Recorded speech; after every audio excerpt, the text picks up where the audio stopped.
7 verse 11. Okay, we'll have some tawag ini Bible reading. Amen? Sige, Psalm chapter 7 verse 11. Sige, so this is Diyos. Psalm chapter 7 verse 11, the Bible says, God that judgeth the righteous, and God is what? Angry with the wicked every day. Naghimo o mga nautan, nagtuo mo ang Ginoo, wala kang naunang usaon sila pag-judge. Every day, God is angry with the wicked. Every day. Nagtuo mo ka ng mga pusher, ka ng mga adik-adik, ka ng mga killer, ka ng mga rapist, ka ng mga kawatan. Ang Ginoo na sa kuwana. Ang Ginoo na eh. Yun ang Bible, God is angry with the wicked every day. In 21 verse 8 to 9. 21 verse 8 to 9. Psalms 21 verses 8 to 9. Thine hand shall find out all thine enemies, and thy right hand shall find out those that hate thee. Thou shalt make them as a fiery oven in the time of thine anger. The Lord shall swallow them up in His wrath, and the fire shall devour them. Mo bitaw na dikit na imo Ginoo di maghimo inferno. Inferno is for the devil and all his wicked angels and all his wicked devils. Pero tungod ang tao mas mupili musunod sa Diyos, dili musunod sa Diyos, musunod sa buhat sayaw. Then yun ang Bible. The fire shall devour them. Anak ang kapungod sa Diyos. Ayaw na muna that the wicked ipasataan lang sa Ginoo. There will be a time for them. Lali ka na yung mga sa time sa tribulation, kaya mga tawanan, isa grabe na ilang ibati, ilabay yung i-blaspheme ang Ginoo.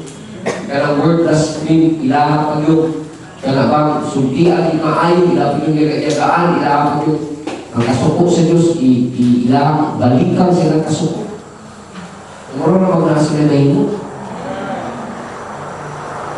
God is angry with the wicked every day. Ang wickedness, dili lamang. Sa Nahum, nalaman na ito. Si Nahum chapter 1 verses 2 and 3.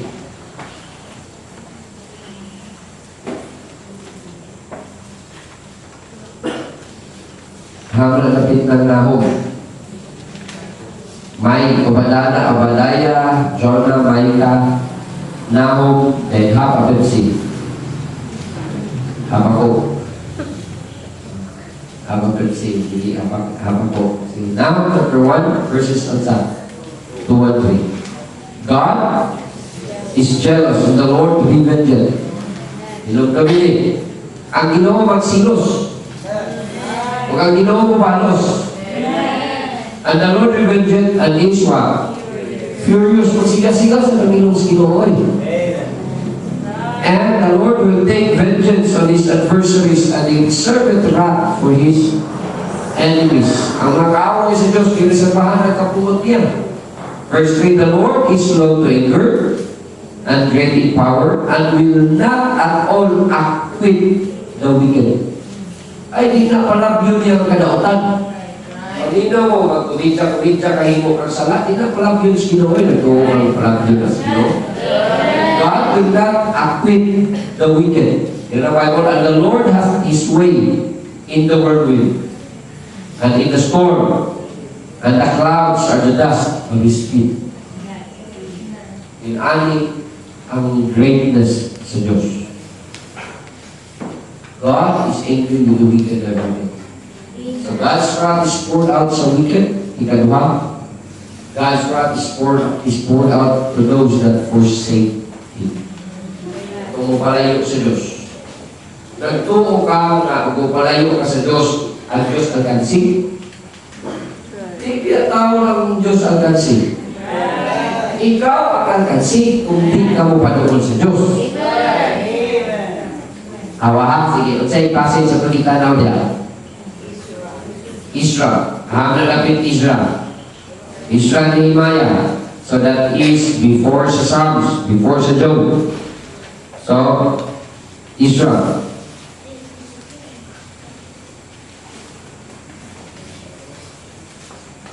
Israel chapter 8, verse 22. Sagingon sa Diyos.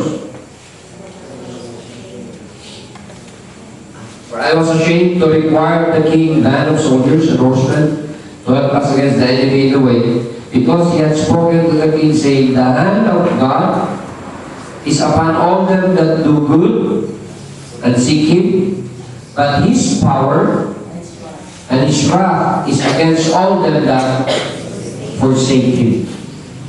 Ngayon na Diyos, yes, manuul siya sa tao kung panuul niya. Huwag itawag sa New Testament, God resisted the proud, but giving grace unto the humble. Unang, ayaw yun, ibutang sa muna-una na mabiya ka sa Diyos. Ikaw ang kansi. Ang Pinoon, dili ikaw na wataan, dili makulangan, dili maangkansi. You are the one is holding the losing side kung mapalayo ka sa Diyos. Seryoso ang Diyos. Because God is a serious God. Ayaw siya maniwala. Inanak ang ingon sa Diyos. In Isaiah chapter 1 verse 4. Okay, sa pag-ibisod sa Ginoo, Isaiah.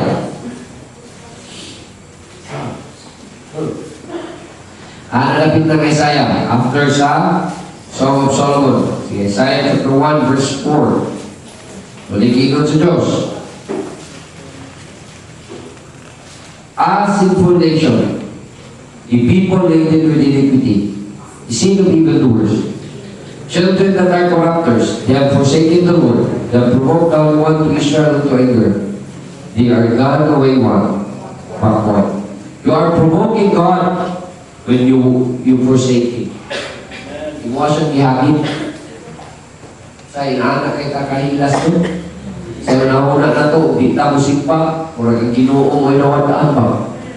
Nauna na to, alkansi ang simbahan, kung dili ka man nagsimbahan, no, no, sir, no, no, man.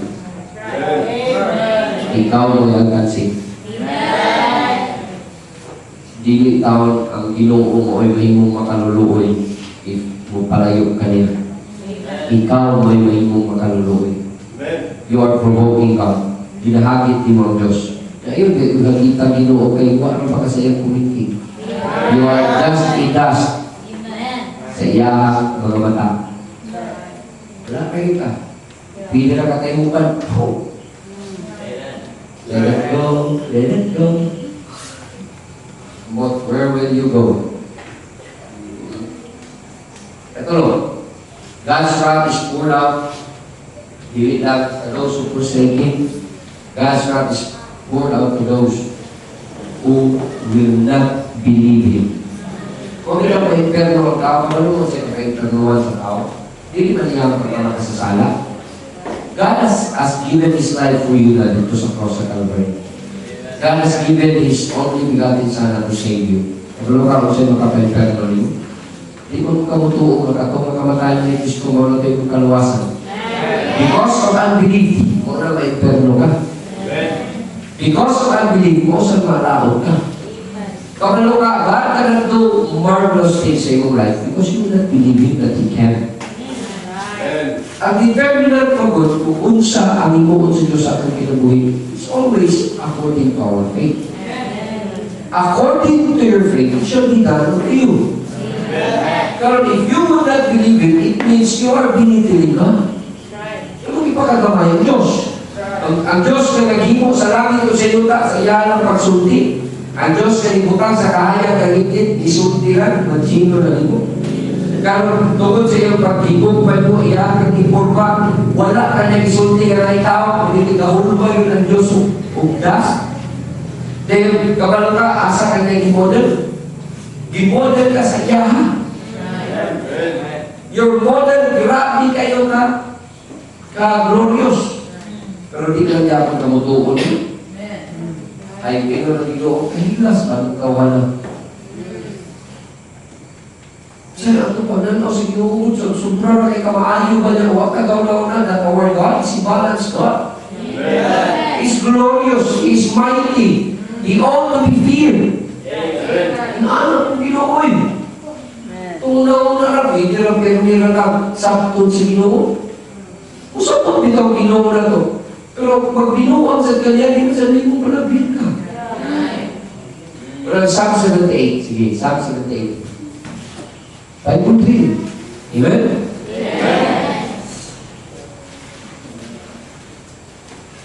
Namin Bible study dito sa IPI na yung parehas mag-Bible tanan, dinig-apris ako sa una, sa akong may ikaw sulti sa page.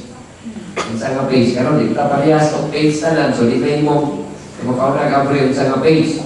Pero mag-aanad ka-apris sa yung Bible, ma-enjoy ka. Psalm 78 verses 21, 22.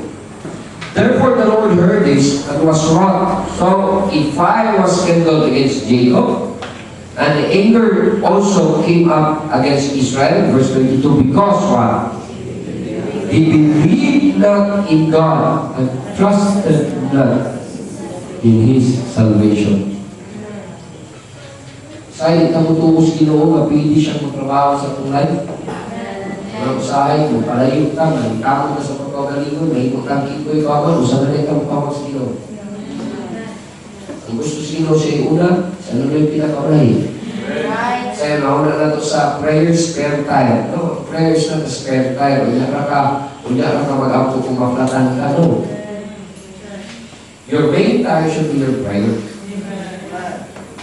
You should be, your main thing should be trusting in God.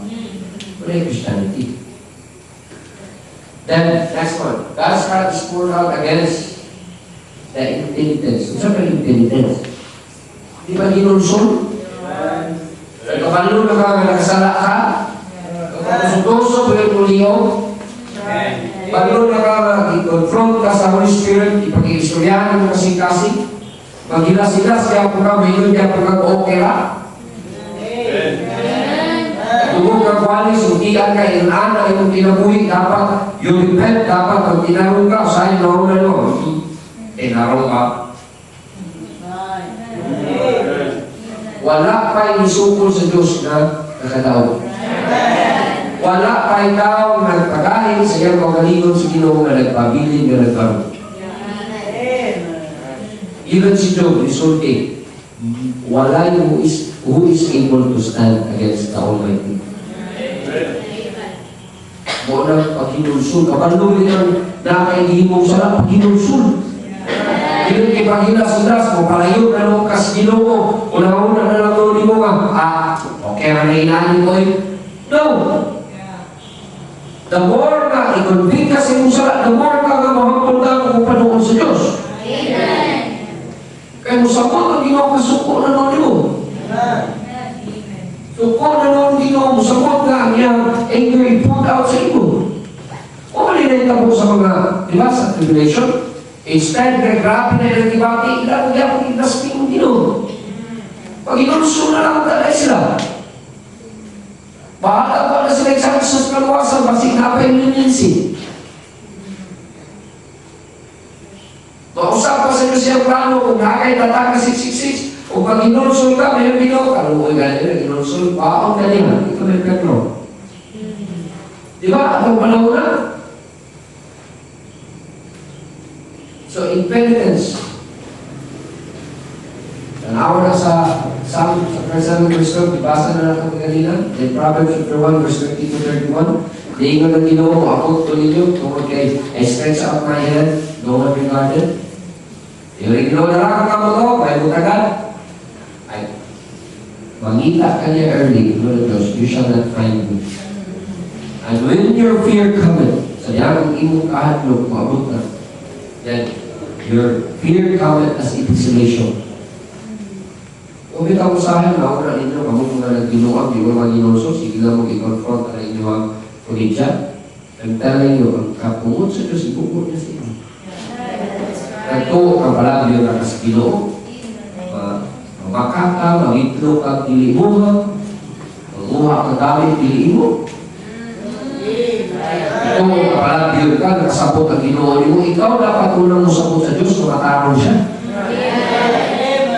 Dili kay ikaw mo iba na sabot ang Ginoo na palit. Pag-inulsol.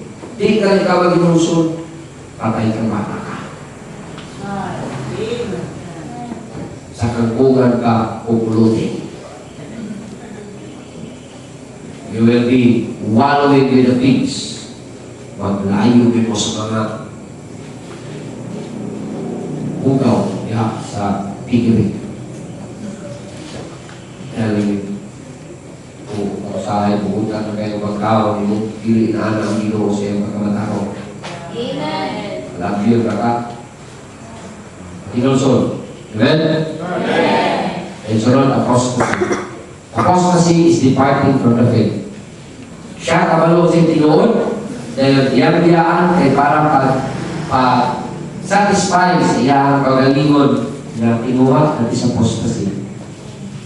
O na pagbiya sa tinuod na pagtudlo kay tungod sa Diyos. Kung ito na may mga tao, at ito na lang sila, o magkuhan na ko, magaling Islam, lalo magaling Islam, makasawag ka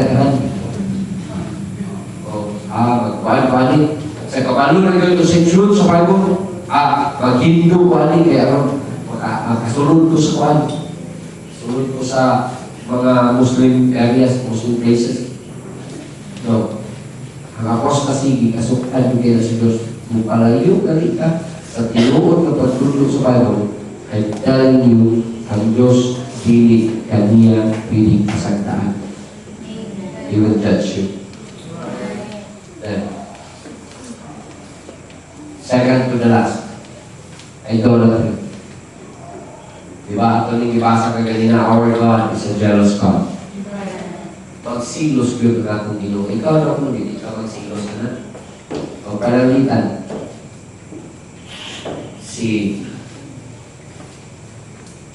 Ako na lang. Ako layog-layugon. Tuwingon ko. Aning lamisaha. Ay, kalamit mo lamisaha ka ba? Lablab-lablab tsaka. Ha? Ikaw din tinatag kung vitamins ka na punta. Ikaw na ako. Ikaw na ako. Nasa kong kapi. Lablab-lablab. Sige, batiyo sa mga asawa. Ha? Magtulog na, hinda ka, anday mo. Okay, bakit kasi ang mga asawa? Ang hilang ba ni?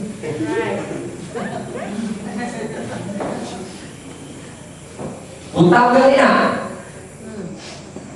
Diba? Samot na ka-creature.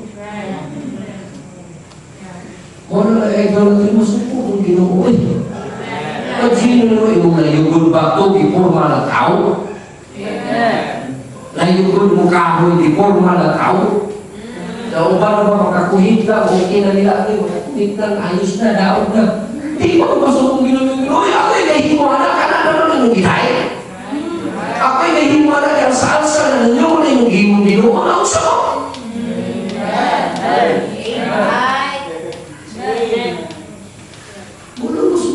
Sa idolatry. Kalau na form of idolatry, ang Kristohan mo sa iyo, naman ka mulayo ka natin, hindi ka maglolo na lang forma sa ano. Nagkarakahoy, nabato, hindi ka maglolo na lang. Kapalo ka sa form of idolatry sa Kristohan. Idol is anything that you put between you and your full obedience and service to God. Kung idol. Tungkol ka sa mapungan ang iyong pagpangalagad kay naa kay giuna. Dili ka kasunod sa Diyos sa tinud-anay tungkol kay naa ay something na nabutang sa kaliwala ng mga maoy mong unang sundod. That's idolatry. Example, kahit ka masimba tungkol kay mga trabaho. Your job or your work has become an idol to you. Kung ginawa na. Mga hayop, na ikistohan mo dito sa lanaw, akong gitan kasi ang Ginoo, nag-andam na magbunal o maagian ka rin kasi yung mga ngil, patay ka. So, suki simba, nagkakit ko na hayop. Sa una, nagpaampo ka na kay hayop, kaya musimba na kakaroon na kay hayop, tinanong ka kasimba. Ampo ka lang, mamatay na yung mga baka sa iyo, pastor. Ang baka na yung himo na ito. Di kasimba kayo, may muwal kayo sa baka. May mulawag sa baka. Ang uban, Ikasimba, kaya may bulaw sa baboy, kasi kuha niya sa lingan. Bida, iba'y nun yung Ginoo sa pinakaway pulos. Even in a relationship, dagang mga Kristohanon, mangundag o simba, mangundag sunod sa Diyos, kaya nakauyag ang linan. Kasi idolatry. Importante pa rin ng mga inana. Kaysa sa Diyos. Ubay, unahon sa pila. Sa araw mo ng pila nga, ang imuhang nadawatan na itulo naman sa lapida. Ma-engineer ka, ma-doktor ka, lapida. Amen. Usahay, kita sa kong simbahan kay acquaintance din. Bayaran na na acquaintance, ato ka simbahan. Amen. Kasi ito na. Amen. Kaya isurong pa yun mo. Amen. Kasi ba? Amen. Ayaw, sunod. Katapusan. Sala, diya, sa tinabuhi, sa usag ng Kristohanon. Ang taling hindi ko kung kasunod-sunod ninyo. Pero naay Diyos na nagsulti siya in Proverbs chapter 15, verse 3. The eyes of the Lord are in every place. Ang mata sa Diyos, basta na mukha. Is beholding the evil and the good. Nagtanaw siya sa lautan sa maayo. Nakita sa kanan sa akong gingo. So ayaw, una-una, na naakay mga Panginoon na sikreto sa Diyos, there is no secret. Kung sikreto ko yun, secret. Pero sa Ginoo, wala yung secret. Even kaya si Jesus Christ nisulti siya, there is nothing hidden that shall not be uncovered. Wala yung ikakuan na hindi pagkablihan. Nakay mga sikreto ron ng mga Panginoon, later on, it will be revealed. He that is spoken softly sa si Jesus Christ in Matthew, he that is spoken softly inside shall be shouted out in the rooftop. Alam mo lang, nangungog yan, nangungog ang gawin. May nakabalo, may bawa na sa nahan. Kaya mga ibang sikmoy diha, kaway kabalo. Bawahan na sentahan. Ay mga hipo, pero usahin, balbili ng sa office. Mga wala. Sa una, kabalo ko, kinsay manuha, karoon dito kabalo, kinsa. Ako kabalo, okay ako, kay mag-ampor ako nga, Ginoo, pasayluha, ikalag sa purgatorio. Pero karoon dito ako kabalo, yaw na.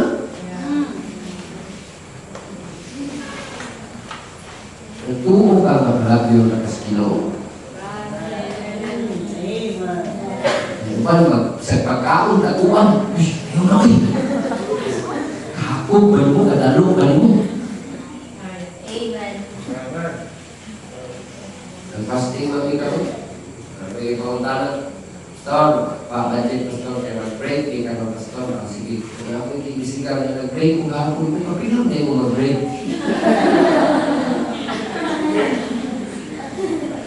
Tigala ko, kapinam na mo mag-break.